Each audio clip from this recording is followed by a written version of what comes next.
My mother texted me at 8:43 that night. "You're just jealous and broke. Don't ruin my evening again." No call, no explanation. Just a sentence sharp enough to slice through everything that used to hold us together.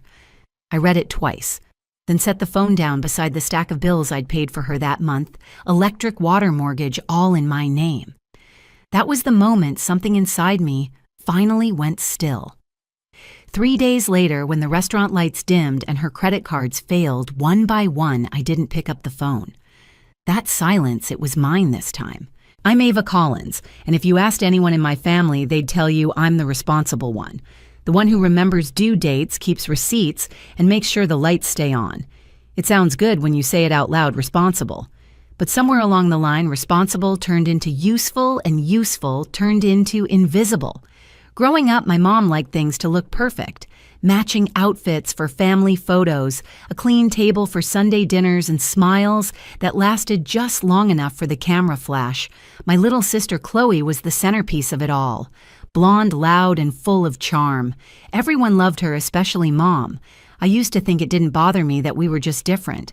But even as a kid, I noticed how Mom's tone softened when she spoke to Chloe, how she called her my sunshine, and how with me she switched to, "Can you handle this for me?"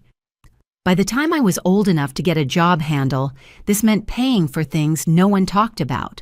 Groceries that just got missed, the internet bill that slipped through the cracks, Dad's medication when insurance fell short. At first I didn't mind. I told myself it was family. Family helps family. But after a while, helping turned into habit, and habit turned into expectation. When I got my first real accounting job, Mom didn't ask how work was. She asked if I could add her to my phone plan. "Just until I figure out mine," she said. That was 4 years ago. The bill still comes to me. Then came the car insurance, the water bill, even the house payment when Dad's hours got cut. Mom said it was temporary. "You're good with money, Ava. You know how to juggle things." Every month I juggled a little more and they handed me another ball. It reached a point where my paycheck didn't feel like mine anymore. I'd get paid on Friday, and by Sunday half of it was gone auto drafts for accounts with their names on them, but my card underneath. Mom liked to brag to people about how independent we all were. She'd post family pictures and captions like, "Proud of my hardworking girls." Meanwhile, Chloe hadn't held a job in 2 years. Every time she posted a photo from some rooftop brunch, I could spot the credit card in her handmine. The thing is, I don't think they saw what they were doing. I really don't. They'd gotten so used to me fixing everything that it stopped registering as help. It was just the way things worked. Mom asked, I paid. Chloe spent, I adjusted. Dad stayed quiet. But lately, something in me had started to shift. Maybe it was turning 29 and realizing how much of my 20s I'd spent covering for other people. Maybe it was how empty my apartment felt at the end of every month, knowing I could balance everyone's life, but not live my own. The night before Mom sent that text, I'd caught her on the phone with Aunt Diane. She laughed and said, "Chloe's doing so well. Ava's fine. She's always fine." I stood in the doorway unseen, holding the folder with their unpaid cable bill. That line stayed with me. She's always fine. It wasn't praise, it was dismissal, the kind that sounds harmless until you've heard it too many times. So when her message came the next night calling me jealous and broke it, didn't sting like before. It just confirmed what I already knew. In her eyes, I wasn't a daughter. I was the system keeping her world running until the day I decided to shut it down. It happened the week of Mom's birthday. She'd picked the restaurant herself, some upscale place with linen napkins and dim lighting that made everyone look a little richer. She sent the family group text a few days before dinner at 7. Dress nice. I showed up on time, of course. I always did. Dad waved when he saw me walk in, but it was the kind of wave you give a coworker, not your kid. Chloe was already there wearing a gold dress that probably cost more than my rent. She leaned in to kiss Mom's cheek, laughing at something before I even sat down. "Look who made it," Mom said when I reached the table. "Ava, I wasn't sure you'd be able to pull yourself away from work." I smiled politely. I left on time. The waiter brought menus. Mom didn't look at hers. She'd already decided what everyone would eat. She always did. The wine came next, and the small talk started. Vacations, Chloe's new boyfriend, a neighbor's renovation.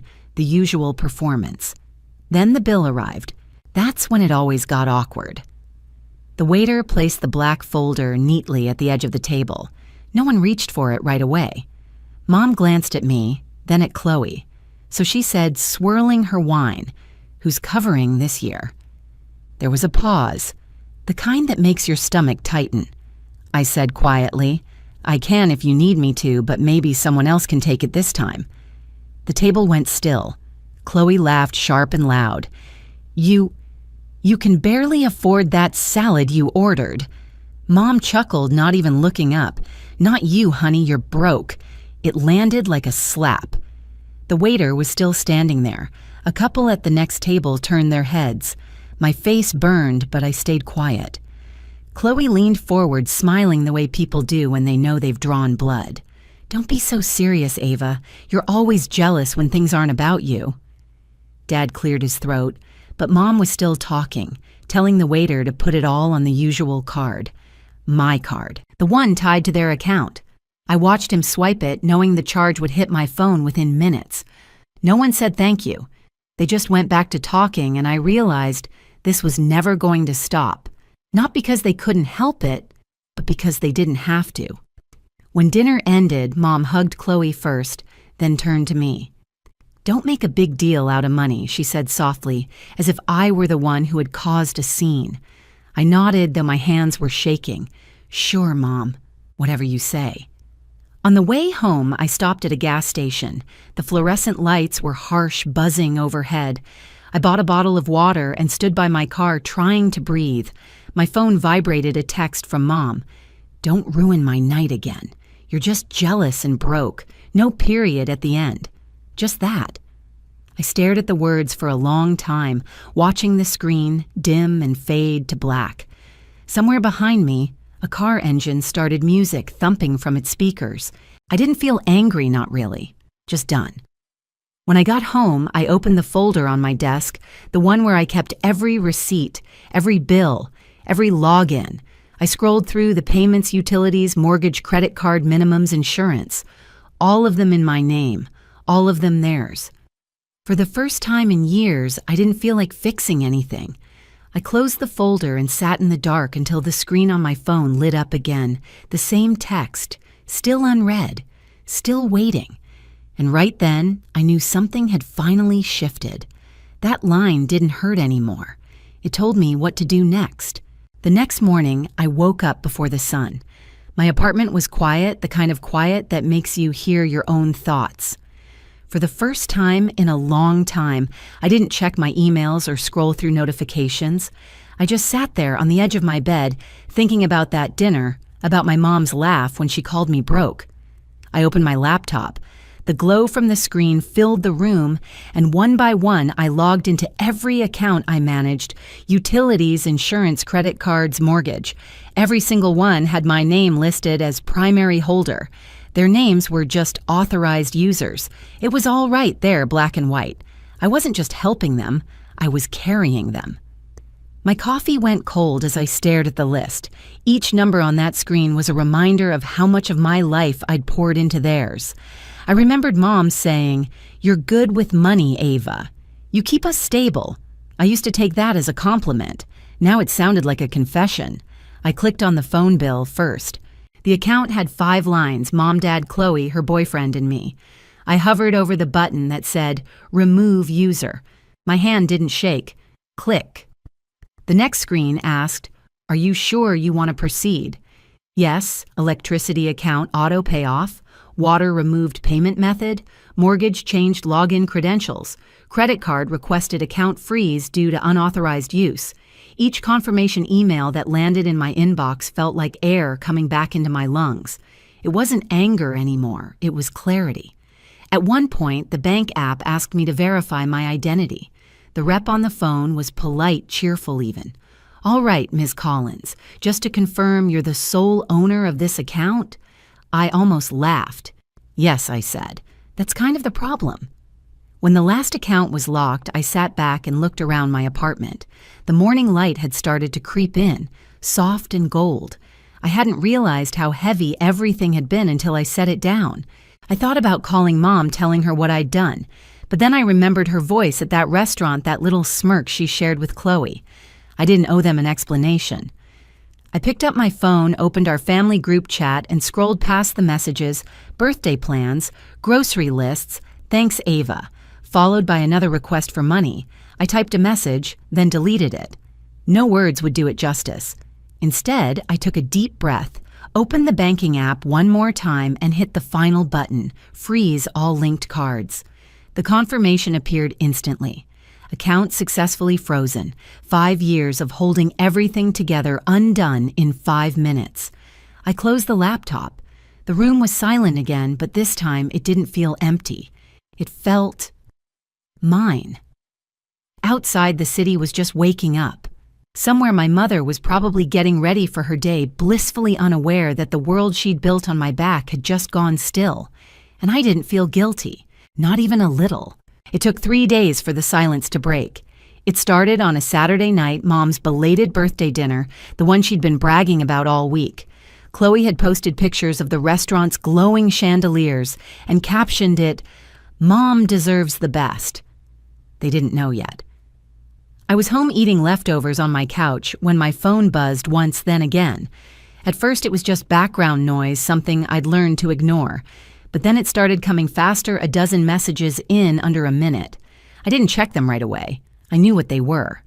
At the same time, across town, the dinner was unfolding. I could picture it clearly. Mom in her favorite navy dress, Chloe talking too loud, Dad trying to calm everyone when things went wrong, and they did go wrong. The server came with the check, set it down gently on the table.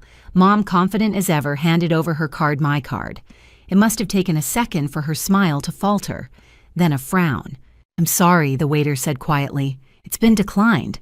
Mom blinked, confused. "That's impossible." "Try again." He did, twice. Same message. Chloe reached into her purse, pulling out her own card. Declined. The server's expression softened in that polite, uncomfortable way that people use when they're watching something fall apart. Could there be a mistake? Dad asked already, knowing there wasn't. The manager came over, speaking softly, trying not to draw attention. But in places like that, whispers move faster than sound. Heads started turning. Mom's voice rose. "There must be some mix-up. These are active accounts." When the waiter offered to bring another terminal, she snatched the receipt and muttered, "Forget it. I'll call the bank myself." That was probably when she saw the notification on her phone. Account temporarily frozen by primary holder. Primary holder. Me. By the time they left the restaurant, my phone was lighting up non-stop. Calls, texts, voicemails stacking one after another. "Ava, something's wrong with the cards. Call me right now. Did you change something?" Answer the phone. 92 missed calls. I let it ring. I washed my dishes slowly, the sound of water running over ceramic mixing with the faint buzz of my phone. I wiped the counter, made tea, and sat by the window. From my apartment, I could see the streetlights, flickering cars, passing people laughing outside bars. The world kept moving. Another voicemail came in. Mom's voice this time trembling, but still trying to sound in control. "Ava, I don't know what's going on, but all the cards are frozen. The mortgage payment bounced. The utilities, too. You need to fix this. This isn't funny." There was a pause, a shaky breath. "Please call me back." I didn't. Instead, I opened my bank app and checked the balances, everything exactly where it should be. No one could touch it now. A few hours later, Chloe texted me directly. "You've gone too far. You're making Mom look stupid." I stared at the screen and typed, "She did that herself," then deleted it. No point. Around midnight, Dad finally tried. His message was shorter. "Your mother's upset. We'll figure this out tomorrow." Tomorrow. That was always the answer. Tomorrow, they'd fix it. Tomorrow, they'd start caring. Tomorrow, I'd go back to being the one who solved everything. But there wouldn't be a tomorrow like that anymore. I turned my phone face down and sat there in the dim light of my kitchen. The kettle clicked softly as it cooled. For the first time, I didn't feel anxious waiting for their calls. I felt calm. Somewhere across the city, the house would be quiet now. No TV humming, no lights glowing. Bills would pile up and the system that kept their world spinning would finally stop. Mom once said I'd never understand what power really was. She was right. I hadn't until now. By Sunday morning, the calls had stopped. I woke up to sunlight spilling across the floor and a phone full of unread messages. I didn't open them. The quiet felt heavy at first, then strangely peaceful, like a room after the music's been turned off and your ears are still adjusting. I made coffee, sat at my small kitchen table, and scrolled through my own accounts. The numbers looked simple for once, just mine. Rent, groceries, gas, no extra names, no shared bills, no guilt. It felt almost unreal seeing my life reduced to what actually belonged to me. A voicemail popped up from Mom. I pressed play. Ava, we didn't realize how much you handled. The bank said only you can unlock the accounts. Can we please talk? We just need to pay a few things. Call me okay. Her voice cracked near the end, that familiar mix of command and desperation. I let it play twice, then deleted it. No anger, no satisfaction, just calm. Later, I went for a walk around the block. The air was cool, the kind of spring air that smells faintly of rain and new leaves. A couple walked by holding hands, laughing. A kid on a bike nearly ran into me and his mom apologized over her shoulder. I smiled and said it was fine, and I meant it. Back at my apartment, I sat by the window again, same spot as the night before. The city hummed outside, a low, steady sound that reminded me I wasn't alone, even if I felt that way sometimes. I thought about everything, the dinners, the jokes, the endless payments. The way Mom used to pat my hand and say, "You're good with money, you'll figure it out." She wasn't wrong. I did figure it out, just not the way she expected.